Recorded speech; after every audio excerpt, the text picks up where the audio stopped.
Web series black মানিতে ভিন্ন রূপে আসছেন জনপ্রিয় চিত্রনায়িকা পূজা চেরি। এরই মধ্যে রায়হান রাফি পরিচালিত সিরিজটির শুটিং শেষ হয়েছে। নতুন বছরে ওটিটি প্ল্যাটফর্মে দেখা যাবে সিরিজটি।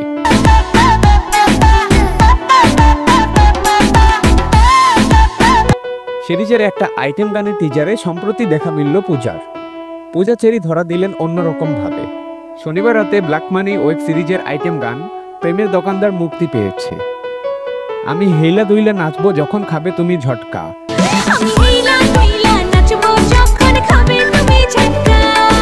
কথায় 4 মিনিটের গানটিতে আবেদনময়ী রূপে হাজির হয়েছেন চিত্রনায়িকা পূজা চেরি। গানটি মুক্তির পর অন্তর্জালে পূজার পারফরমেন্স প্রশংসিত হয়েছে। প্রিয় চট্টোপাধ্যায়ের লেখা গানটি সুর করেছেন আকাশ। এতে কণার সঙ্গে আকাশ নিজেও কণ্ঠ দিয়েছেন।